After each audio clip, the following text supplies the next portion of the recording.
Learning from others' experiences, challenges, and how they overcome those obstacles can be highly valuable to help us achieve our goals and get uplifted in our careers. Today, we will be learning from a very special guest, Ariel Parnes, who is the co founder and chief operating officer at Mitiga, based in New York, London, and Tel Aviv, Israel. Mitiga is a company which provides cloud incident readiness and response solutions to help organizations prepare for and manage security incidents and data breaches over multi-cloud and hybrid cloud environments.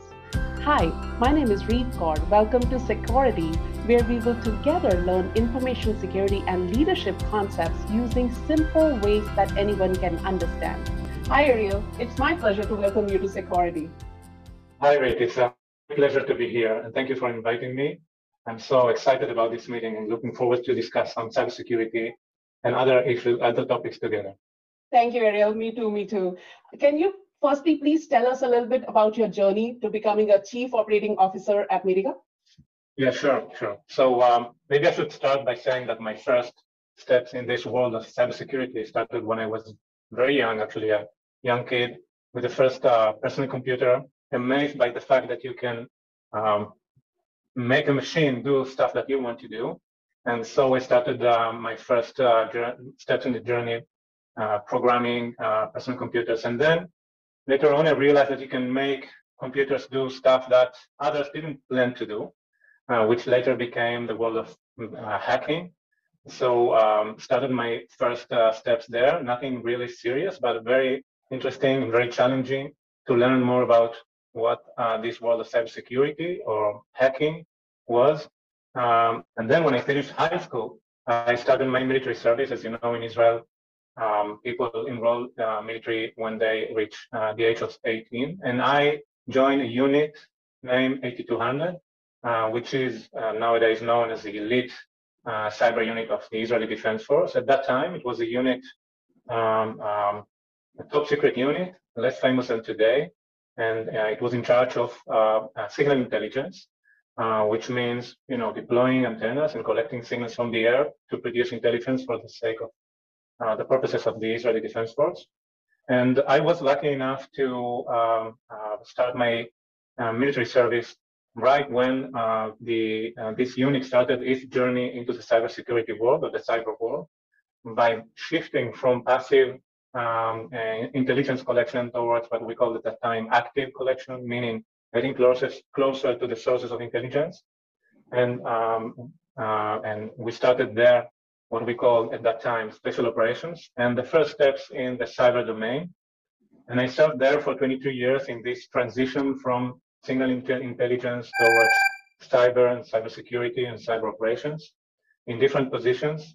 Was lucky enough to be leading great teams of engineers and cyber operators, planning and conducting cyber operations, defensive and offensive cyber operations. An amazing journey. I retired 3 years ago as a colonel and started my second phase where I decided to become an entrepreneur and realized that this is probably the best place for me to have a significant impact in the industry and bring my experience and my expertise and join forces with the right people to again, make a change and have an impact on the industry.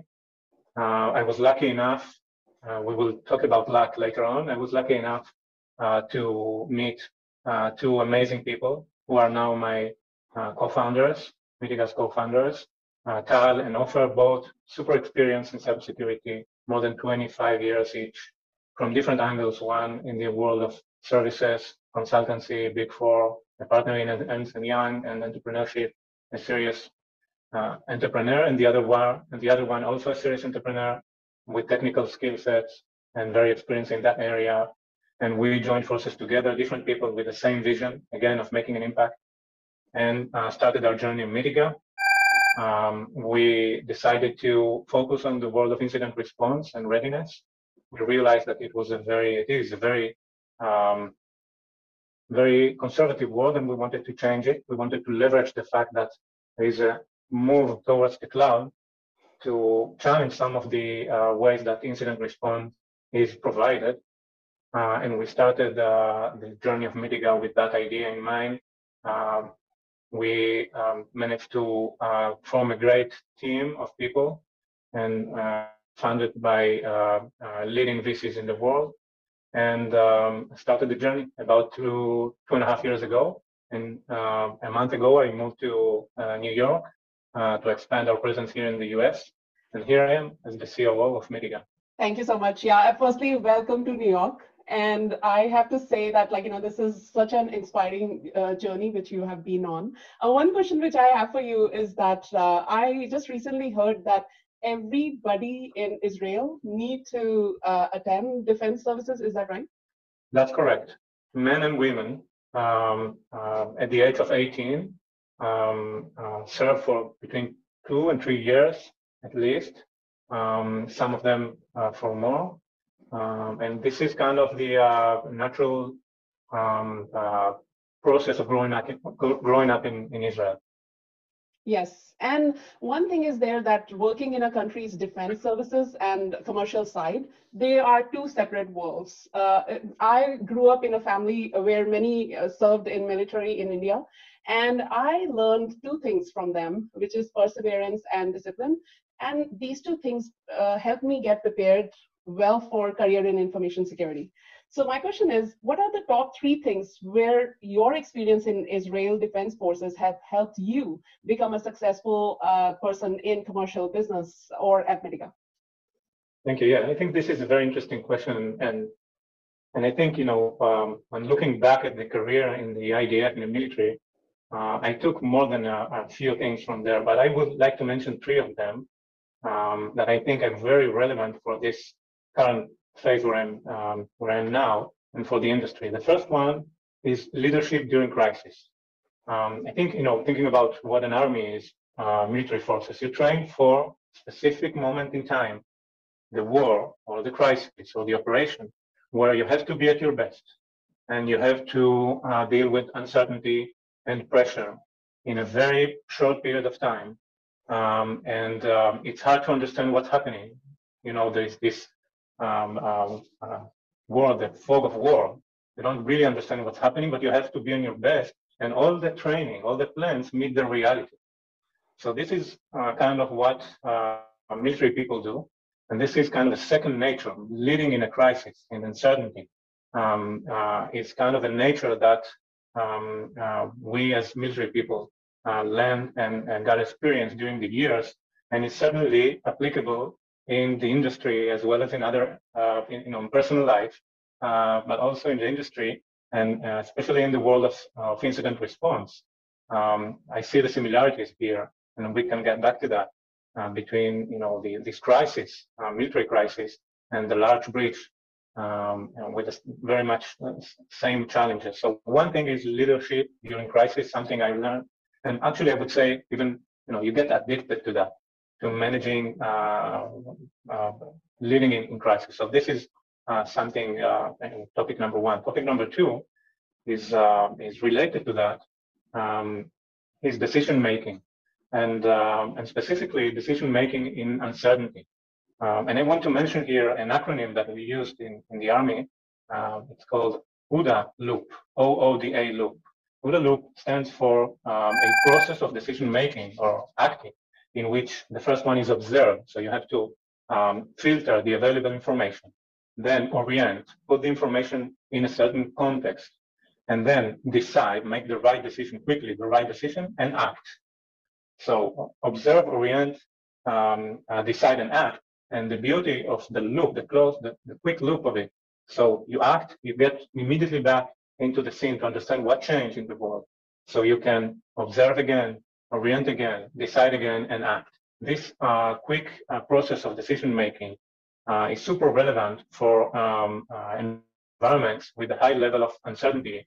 Another acronym in the industry is VUCA, the VUCA world, VUCA, stands for volatile, uncertain, complex, and ambiguous environments.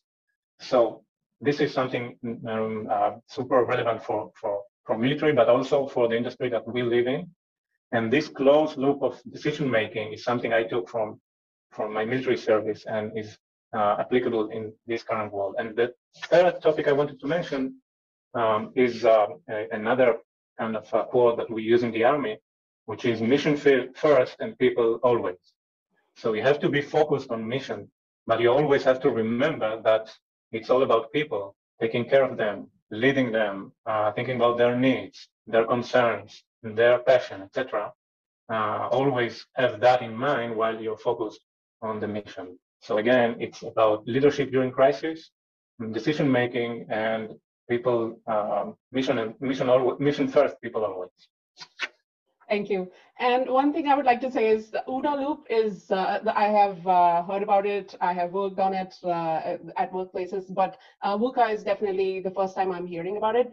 So thank you for sharing that. One thing is there that with these remote operations right now, because of COVID, when we talk about the 4 phases of OODA loop, observe, orient, decide, and act, all those 4 phases, they have become difficult to manage now.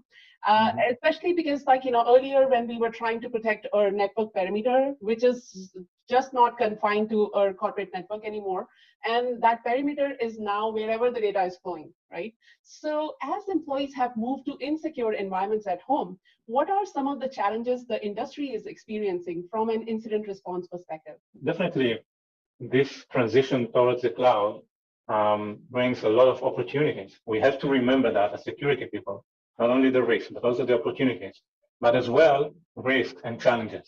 And there have been a lot of discussions around the challenges in general, but we are focusing now in incident response. And I want to mention 2 challenges that I've witnessed during this period of time in the area of incident response for cloud. The first one is the fact that we're shifting from deploying incident response solutions on-premise towards a remote incident response management.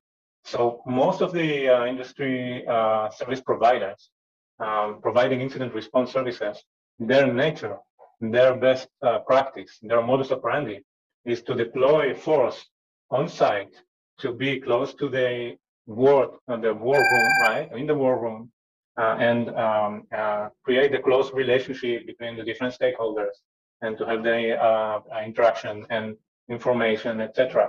All that is easy to do when you're in a war room together.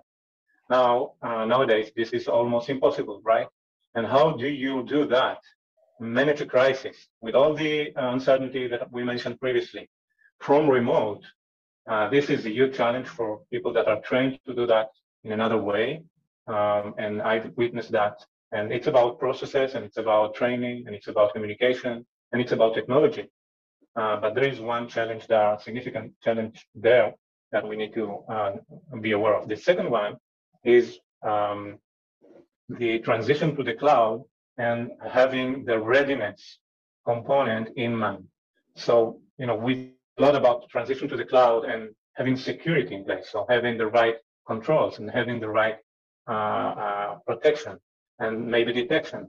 But do we have in mind the readiness part of it, which means, let's assume that we will be attacked, we will be breached. Do we have what we need to be ready to respond to an incident? This is something that the transition to the cloud or people, organizations quickly moving to the cloud tend to forget. And it covers certain topics or a lot of topics. Some of them are related to procedures that you have to have in place that are different from those that you used to have on-prem. Some of them relate to knowledge and know-how. Do you have the right know-how to react to an incident in a cloud environment? This is not plug and play of the same know-how that you have for on-prem environments. And the other one is technology. Do you have the right logs and visibility? Do you have the right storage of forensic data, et cetera, et cetera?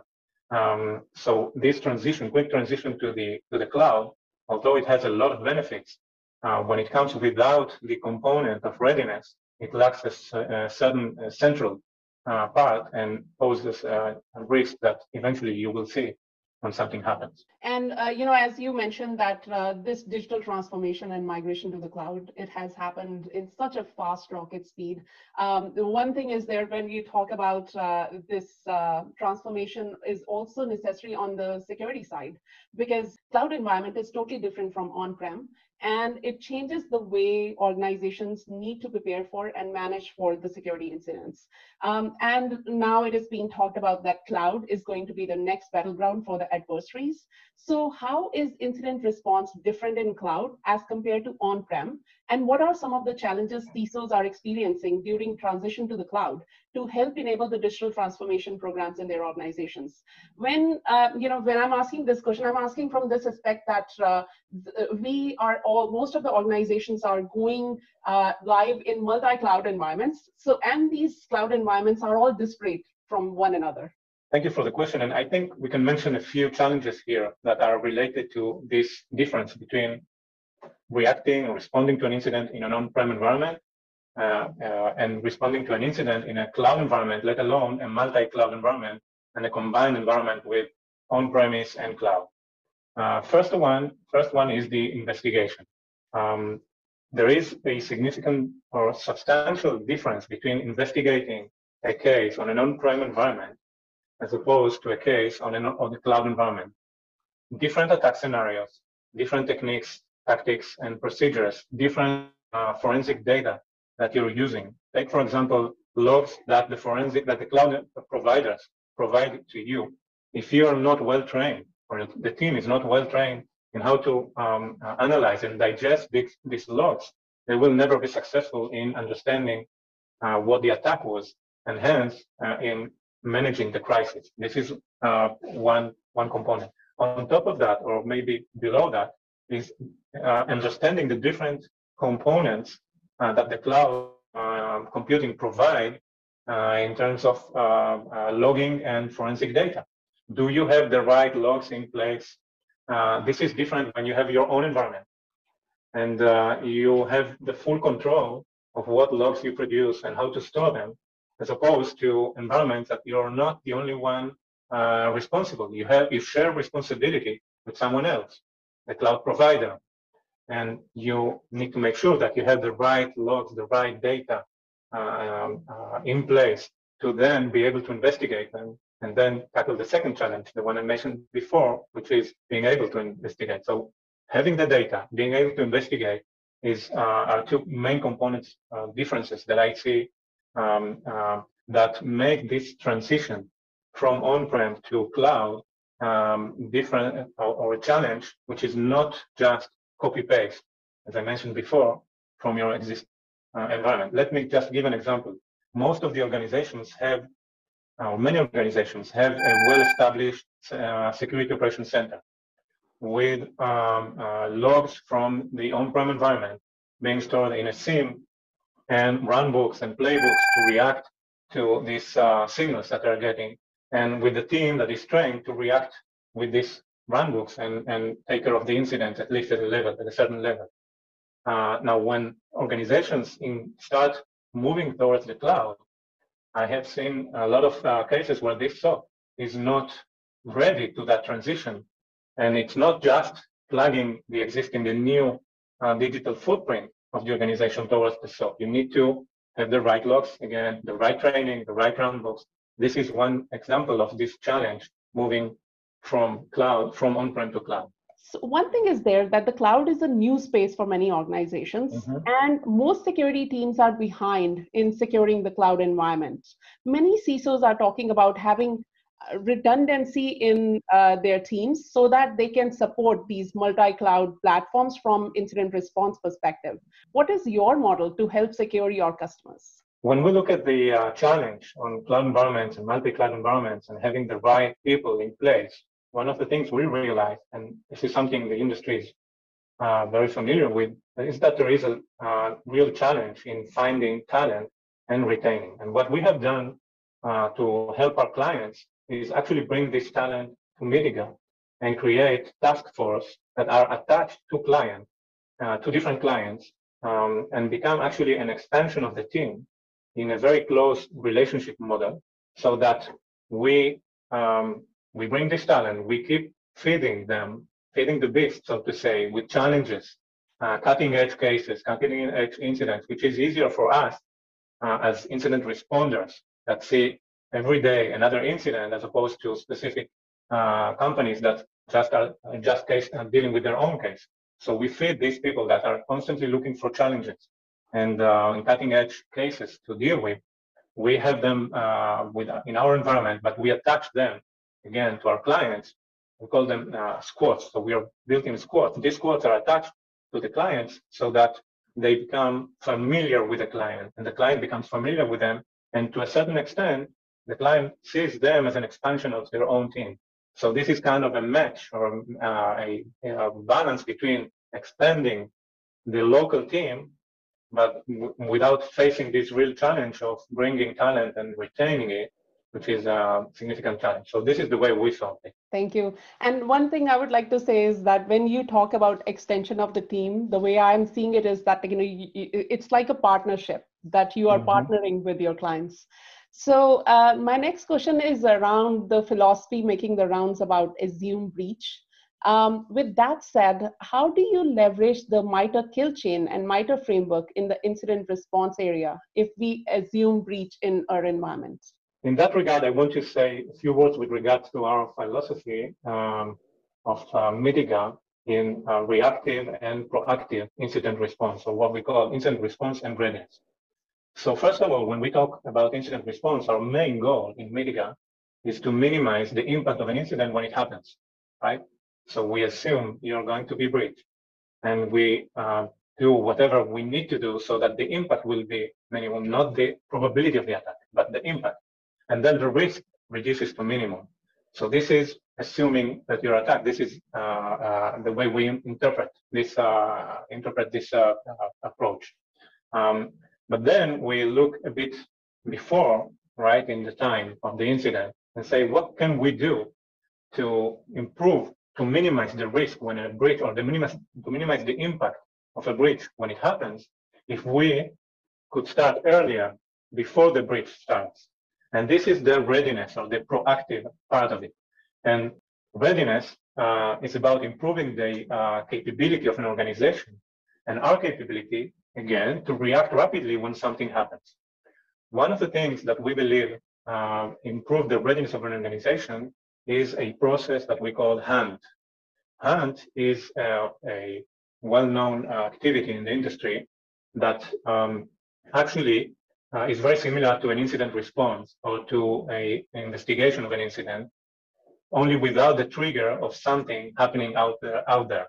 So when there is an incident, we have a trigger, we have a lead, we have a piece of information, and we start investigating this case, right? But when we want to be proactive, we don't have that lead. What we do is with a specific attack, or an attack story, or an hypothesis. We assume that you are attacked, and we start looking for that attack.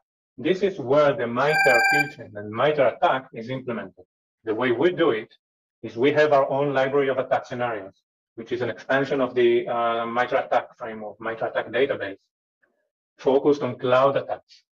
These cloud attacks are constantly being updated in our library as a result of investigations and internal research and intelligence.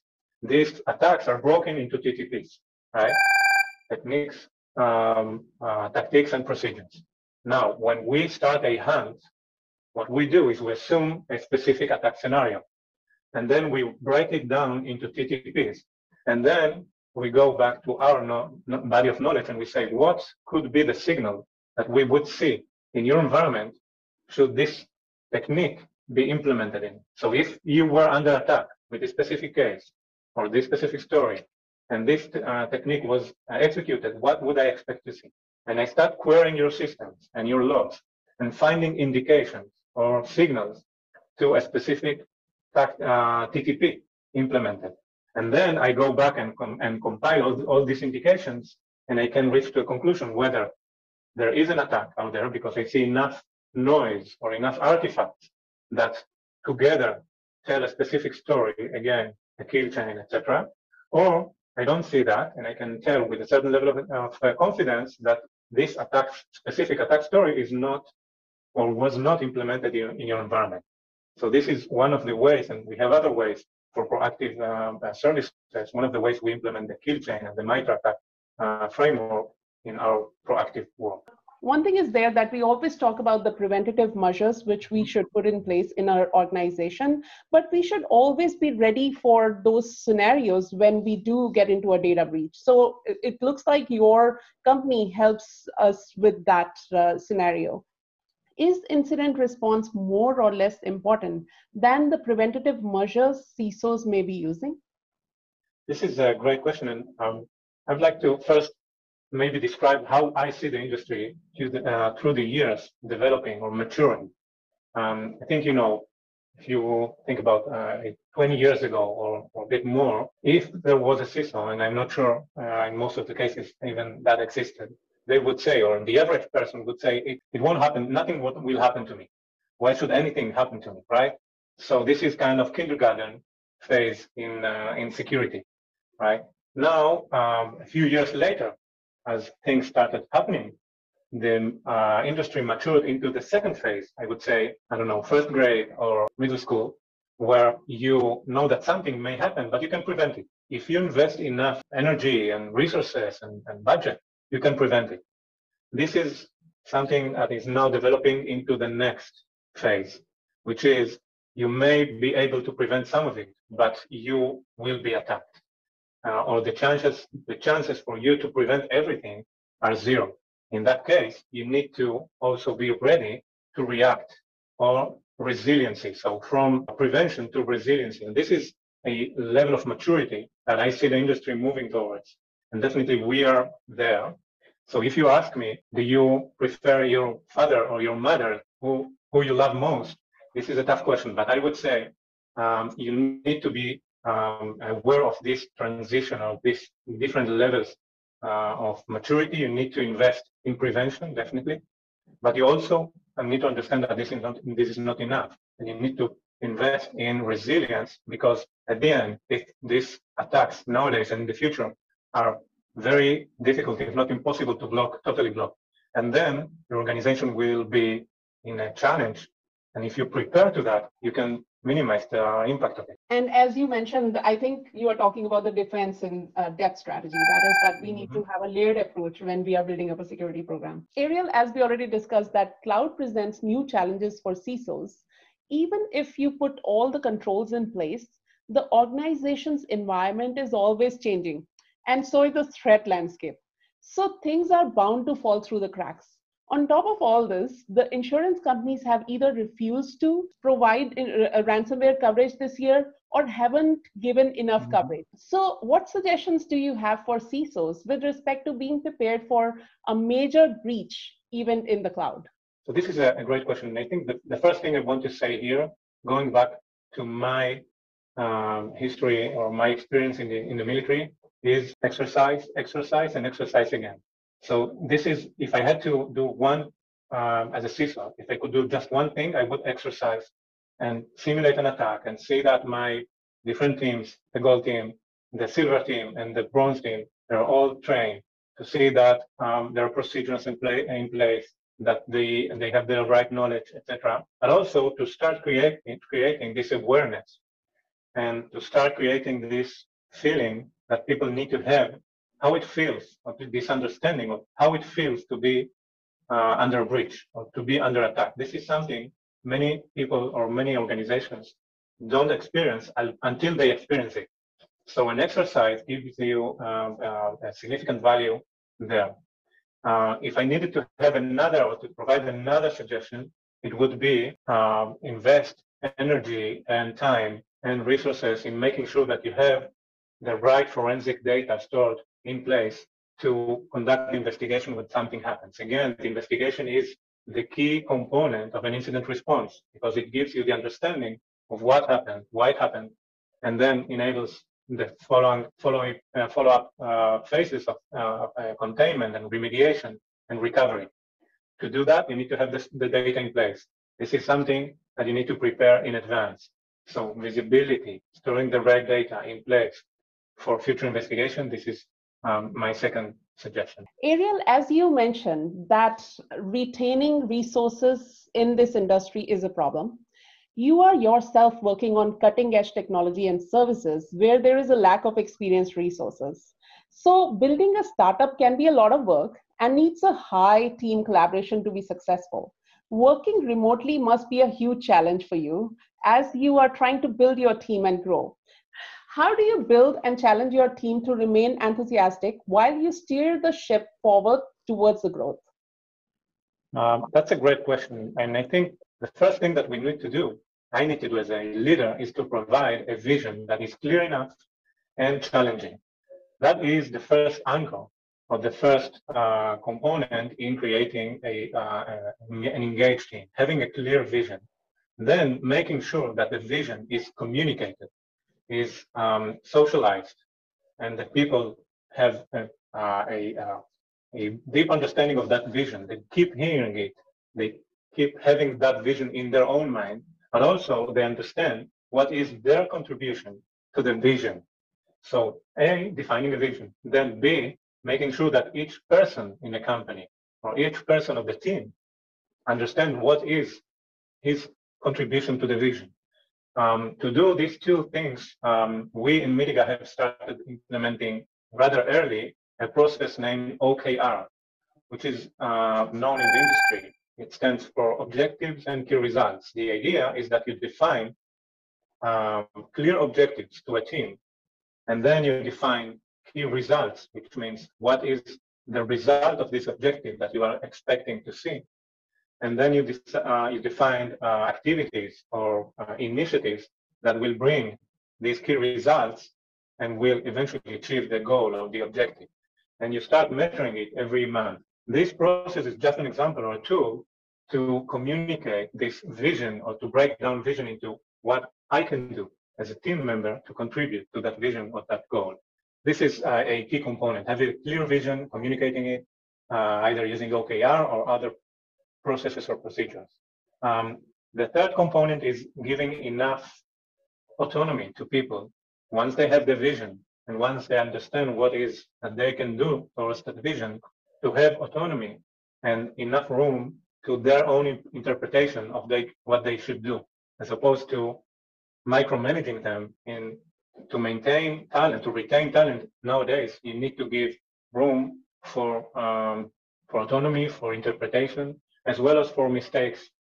And you need to embrace mistakes. And I think this is a key component in maintaining a smart and engaged. And maybe the last component that I use is rather technical, is you can never have too much communication. So always keep talking, always keep discussing, having meetings, sending emails, sending messages, Slack, WhatsApp, whatever it is, to make sure that there is a continuous stream of communication. And setting an example from the leadership part is also very important, to allow others to do that, so that you can create this level of engagement and make sure that the team is working as a whole. One thing which I've just started doing on my team is asking them about what are they proud of, because that helps us in knowing where they are with respect to the strategy which we are building. Are they in alignment to that or not, as well as to help them make feel inclusive of the strategy which the company is on. I agree, and I think this is what are they proud of, or where their passion is, or how they see themselves contributing. This is all about the same, letting people express their own personality in their job, in their position. Yep. As you know that there is a discussion on Zoom fatigue going on, I have a personal question for you. You have been working for 25 plus years in information security nonstop. And burnout is an issue as such in security, especially in incident response. To help with that, some people take sabbatical, some release the steam every day. You have been working full steam. What is your strategy to avoid burnout? Well, that's a great question. I think, first of all, the very fundamental approach for me is the understanding that my energy, my time, my energy is a resource, is a limited resource, is a resource of my own, is a resource for my family, is a resource for my company, for the industry, and it needs to be managed as such. I think the first level of maturity that I achieved was when I understood that this is a limited resource. I cannot do infinite things, or I can only spend so much of this resource. And then the second phase of maturity was when I understood that I need to be in control of this resource, as opposed to letting others taking control of it. Now, when I reach to that level of maturity, this becomes easier to a certain extent, because now I understand that I am responsible for that resource, not anyone else. I need to manage that because it's not an endless resource. Now, there are different ways to manage that, and it depends on your, the time in your life, the period of time in your life, or the current challenge, or I don't know, weather, whatever it is.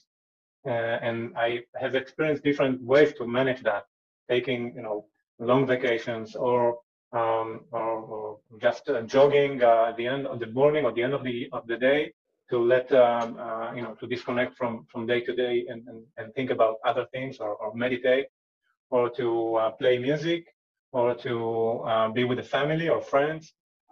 And I've been working for long periods of time without taking breaks. It also happens as long as I'm aware of the fact that this is I need to manage that. So this is my philosophy here. And thank you. As leaders, sometimes we forget that we are also that resource. We need to manage ourselves as well to have a good work-life balance. So thank you. As you know that we started Sekaurity to help close the talent gap in cybersecurity. What message do you have for new professionals trying to get into information security? So the first thing I would say to someone who's hesitating about this industry, getting into this industry, is that this is a great industry, very rewarding, very challenging, great people to work with. So don't hesitate, and just give it a try. And once you decided to get there, I think the best thing to do is to combine between formal education and hands-on experience. So you should plan your career so that you have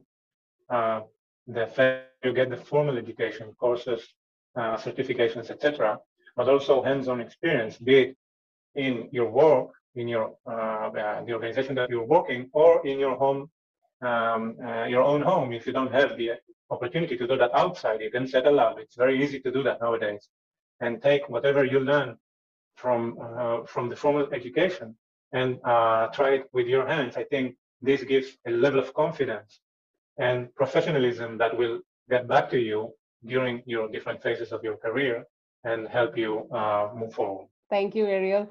And I would like to especially thank you for joining us today. One thing is there that, as we talk about presence of companies into multi-cloud environments, where, it's going to be a new battleground with the threat actors being there and us trying to protect ourselves. As companies move towards higher maturity levels, from protection to resiliency, there is a need to either build redundant teams where they can understand these different multi-cloud environments so that they can tackle with the incidents which we see day in, day out, or they can work with a great partner like Mitiga to have incident response coverage in all environments. One thing I would like to say is that usually, when I work with consultants or vendors, I like to work with companies where I can partner with them rather than just treating them as a vendor. And I perceive you as a great, genuine leader. So thank you. Thank you very much. One question which I have for you, Ariel, is that I know that you are trying to build your team. So how can our viewers contact you regarding any open positions which you may have, or if they want to avail your solutions? So I think the best way to do that, or the easiest way to do that, is through our website, Mitiga, www.mitiga.io. You can see open positions, you can apply. You can also call us in emergency. And I invite every one of the audience to visit our website. Thank you. And before I wrap up, I like to ask most of the people I meet, especially who have started a startup, how much of it is luck and how much is hard work? So before I answer this question, I want to share with you a short story, if I may. In Jerusalem, in the Holy City, there is a wall which is called the Western Wall. which was part of the holy temple of the Israeli people. And the tradition is that people, Jewish people, usually visit that temple, pray, and write notes to God, or wishes or requests to God, and they put the note in the wall between the rocks. So there is a story about a person visiting every year and asking, writing a note, asking from God to win the lottery. God, I want to win the lottery. Please help me win the lottery. And every year he would do the same until the first or the fourth visit, when a note came back from sky, from God, saying, you may want to try to buy a ticket first, right? So going back to your question regarding luck and hard work, so it's definitely about hard work. You cannot do it without hard work, but luck is not enough. You need to be ready to buy a ticket, which is you need to be ready to take a risk. You need to be ready to identify the right opportunities, to leverage them, but also be ready to fail and bounce back, and fail and bounce back. Without that, luck is irrelevant. If you have that, you need some luck, but then you can do it. And when you say that, you have to be ready, I think to get prepared, those failures are very important. If you fail in a particular startup, like, it's easier for you to fail and learn from it, and then, like, build another startup, which might be potentially successful because you have learned from your previous experience what to do, what not to do. Thank you, Ariel. I really enjoyed our conversation, and I myself learned a lot, and I hope that our viewers also learn a lot from this conversation. Thank you.